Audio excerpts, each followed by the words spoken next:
Okay, so I'm just running some stuff off YouTube here that I've been listening to. Try this out. This is a new one from a channel called Swilliamism. SWILLIAMISM. Swilliamism. It's a British dude. England is a common law country. Supposedly, it is a free country. Certainly in England, we would be highly aggrieved if at every street corner there was an agent of the state demanding to see our papers. Because show me your papers does not equal freedom of movement. Show me your papers equals permission for movement with a veiled threat of kidnapping. The historic reason why states may want to take your papers on every street corner is that they may be losing control of the country. So a country that might be worried about losing control. I can't keep that going. You can have a look at that yourself. So I've got a recording here. I've got this guitar. Got the headphone batteries on charge over there. The wireless mic receiver. There's hum in the system. And that's something we're going to have to work on.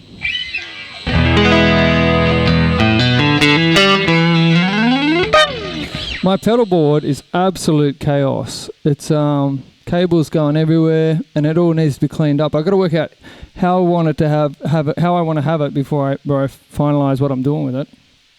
And the way it is at the moment, I've got the fuzz face going into the wah, going into the metal zone 2, the MT2, going into the repaired phase 90. I spent good money getting that fixed up, and I'm very grateful. Thank you to the boys down in Canberra that fixed up my MXR phase 90. It's a ripper. And I've got the other one here as well. It's not hooked up yet, but I will at some point have both of them running and use them in tandem for shits and giggles. But there's no doubt the script one with the small print is way better than the script one with the large print on it and the large knob. It's all that the MXR is going into the force field compressor and into the Strymon Blue Sky, and it's coming out of their stereo going into the Montage 7 and then into the looper up there. So it's quite a circuit, and there's a lot of potential for hum in the system, and I'll have to kind of cover that by blending it into the sound.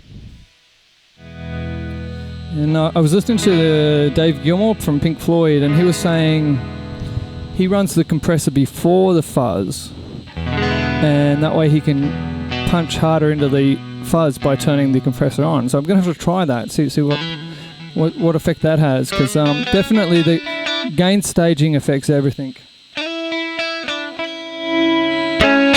You can hear the hum. This is picking up somewhere. There's so much sort of random EMF in this room. And I've got the fan running over there.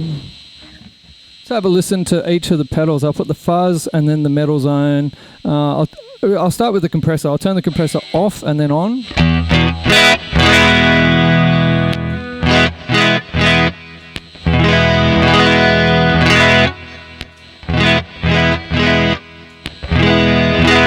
Just makes it sit up a bit more front, center. It's all going into an amp simulator in the Montage 7 there too, and that amp simulator has a lot of options, and I've got to figure out what's the best way to run that.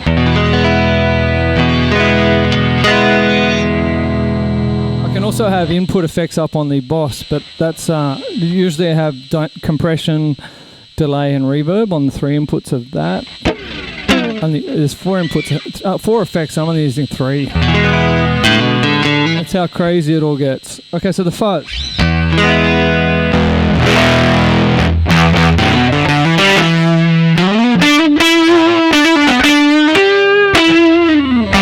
The fuzz is controlled by the amount of gain going into it. So if I pull it back to the edge, it's just a neat sound.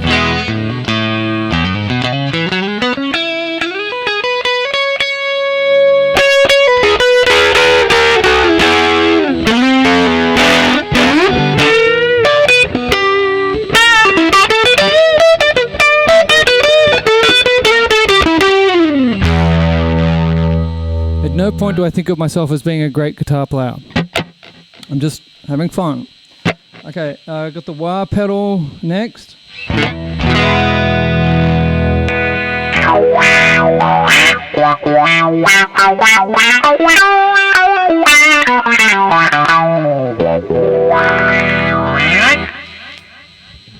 that off. I'm thinking about upgrading that to the Vox wah pedal.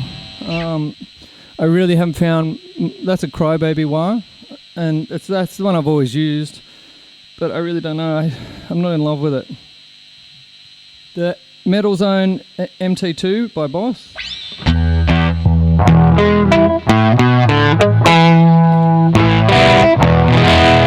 It's got a lot of options.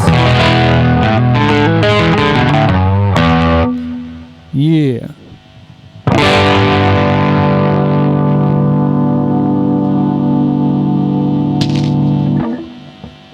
That was no drive at all, no distortion.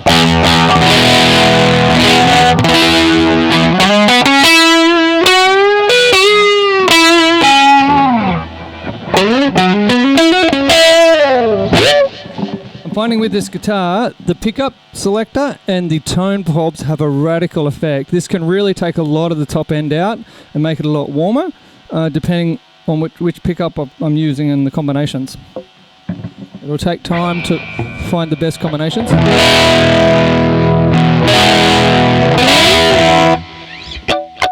Alright, back to clean with just compressor, and this is the MXR.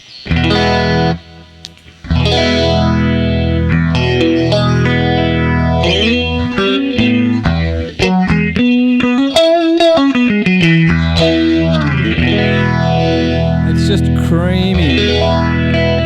I'll do a side-by-side one day with the other MXR that I bought to replace it when it was broken, and it's not as good. It runs on different modulation, and it doesn't go as rich. It runs faster, I think. It just does not sound as good.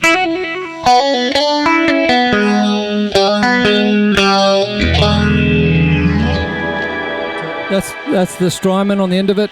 So if you're going to get the MXR Phase 90, you want the one with the script that has the indented dial, not the big fat dial, and you want the smaller printing on the side, not the large printing. I've got one that's almost identical, except the printing on the side is larger and the dial is bigger. But I'll go through that in a separate video.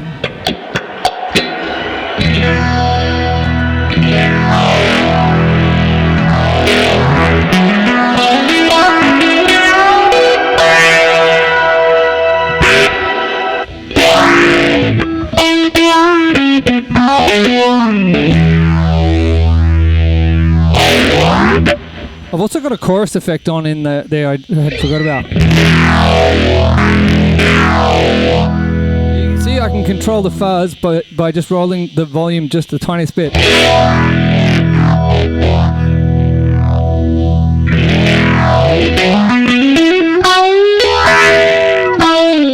And I believe there's an optimum setting where your playing pushes it into drive. I'm trying to set it at that point, and you have to do it by ear when you're doing it, pretty much, unless you put a little mark on here, probably.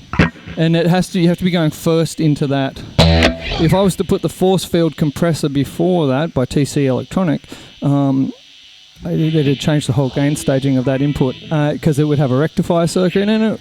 This fuzz face does not have a rectifier.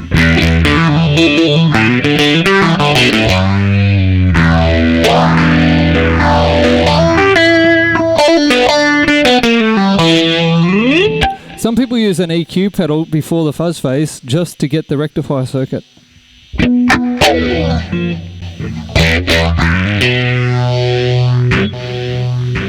Now we've got extreme reverb and delay.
So now I've got a backing from, there's echo and everything too, by the way. So those input effects are affecting everything, including my voice, obviously. So I've got a single lane coming out of here, and then down the middle, I've got a stereo pattern running left and right that's the filters modulating in opposite direction.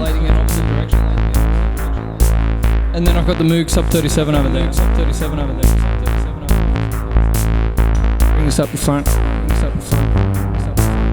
I'm not in the back of the corner of the room.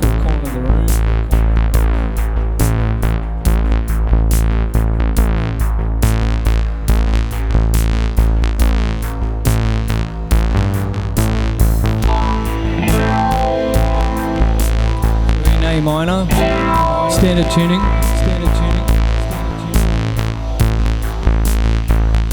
It's in my way. Let's do a little loop.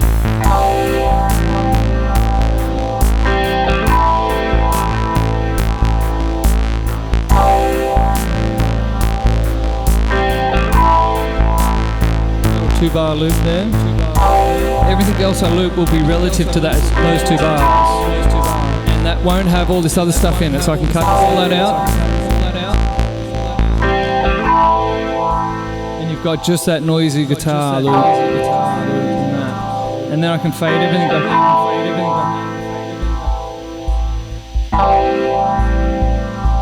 in. Nice and subby, that loop. And we'll try this delay on that. Tap.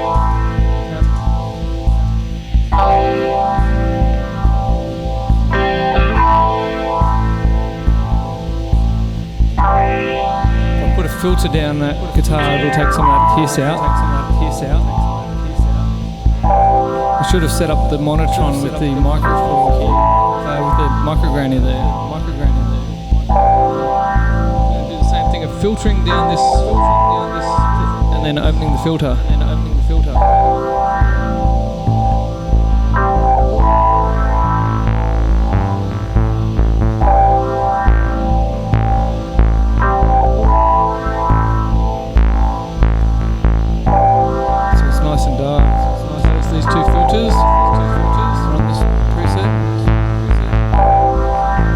These presets have a bit of noise in them.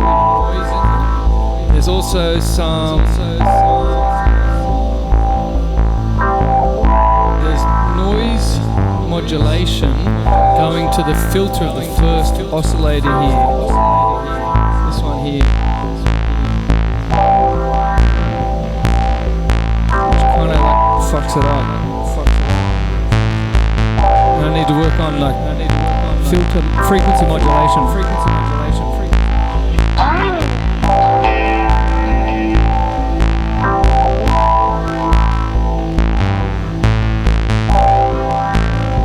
Yeah, my cable out of the way. Now I can control the volume and the drive of this guitar with its volume. There's that point where it cuts in. Pull back from there.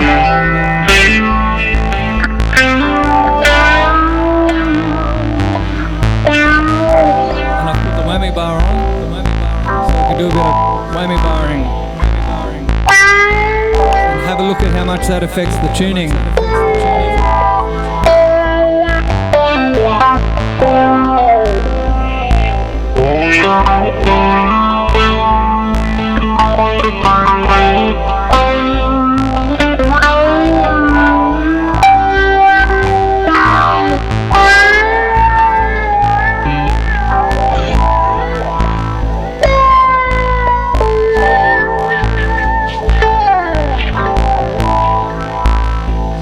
Here we got some piano.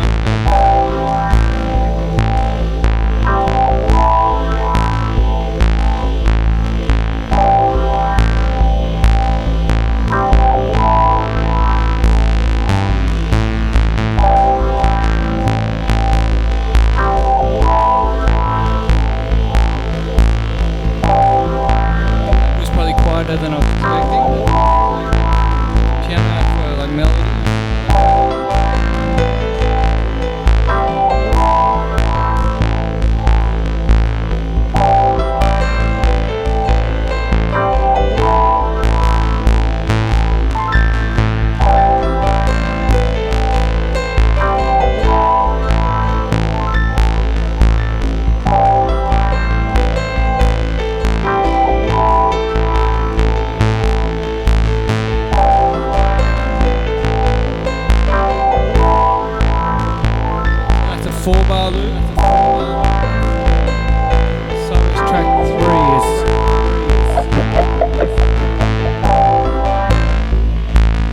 clarify,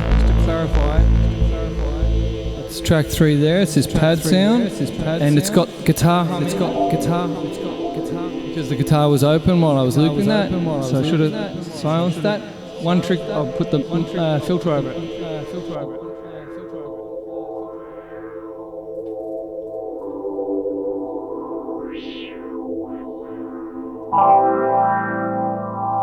I've done that to the guitar loop and the pad loop, and I've got the piano here.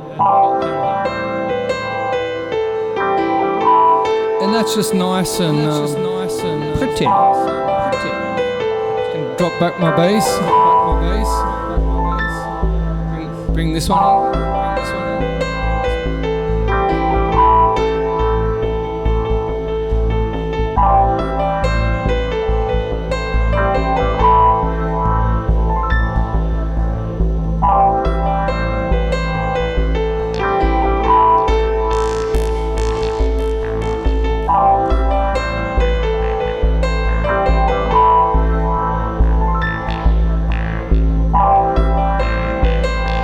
Still getting used to the envelopes on the sub 37. And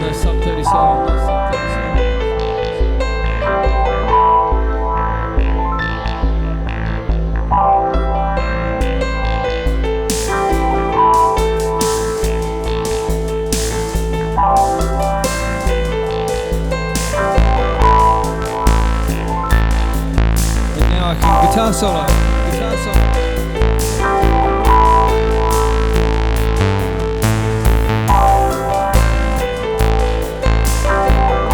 Turned it off. Turn to 1.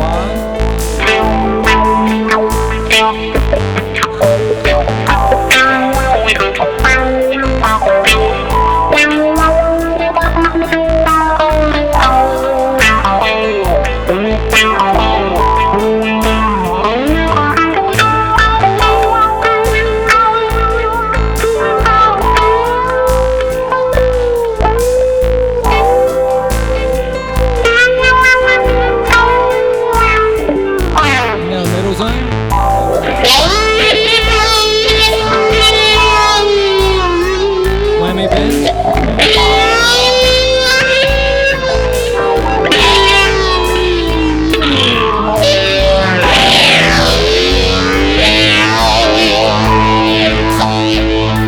I need to practice that.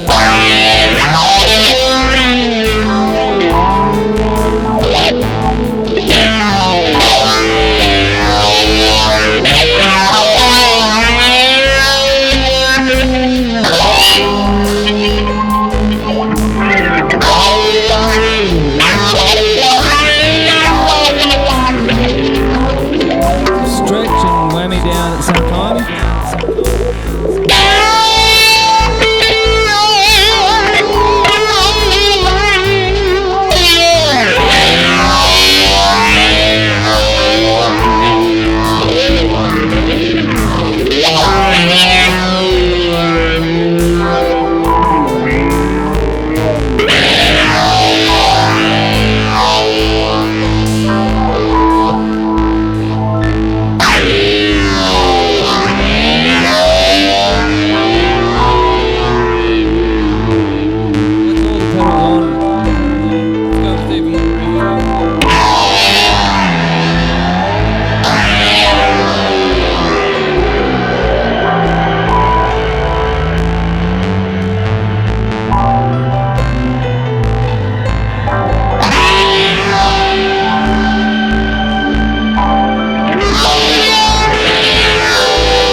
distortion pedals off on the MXR, back to normal now. Here's my A minor.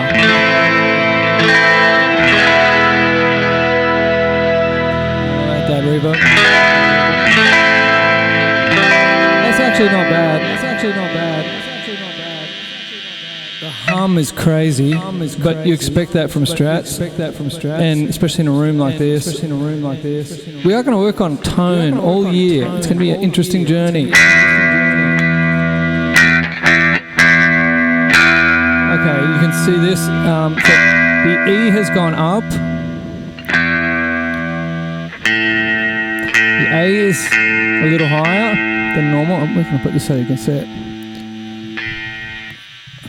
I could just put it over there.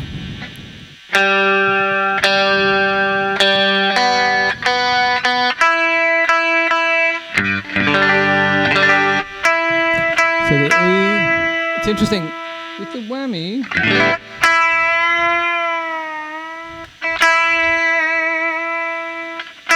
It's taken notes higher.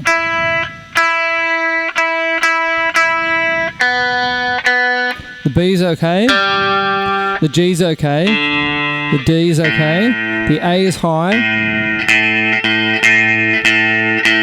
No pun intended. The E is very high. Crazy. There we go.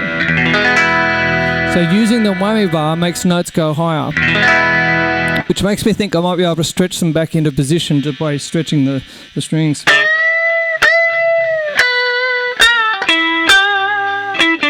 We're going to figure this out, and we're going to have a journey doing it. Okay. Thanks for watching. Good night. Bye. That hum.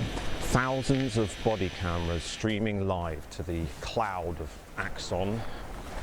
Imagine what it must feel like to sit in one of their control rooms and be able to switch on any camera on any police officer in the city. At the moment, the Met are underfunded enough that they don't have that, but they will. Give it a few years. Axon also have an AI black box that they provide to large companies that they can plug their CCTV into. It's called the Axon Fusus Core. Setting up Fusus is fast, requires minimal hardware, and has no activation fees. You simply plug a Fusus core into your existing camera or network, and within seconds, the video feed is analyzed, securely encrypted, and transmitted either by an ongoing live stream or on demand based on an alert. On demand, based on alert, means that the authorities can look through the camera whenever they want. It's a bit like agents of the Matrix. If I were a person of interest, they could inhabit any camera near me. It's actually really creepy. Doorbell cameras, street cameras, shop cameras, even cameras at posh hotels, all controlled under one system. The FaceWatch cloud, the rail transport cloud, the Axon cloud, and maybe in the future all the local councils are forced to have their CCTV on a cloud. So when you start to tie all of those systems together, when you have all of those systems bound under a common blanket data sharing agreement, that you'll really start to see the beginnings of an all-seeing, all-knowing digital God.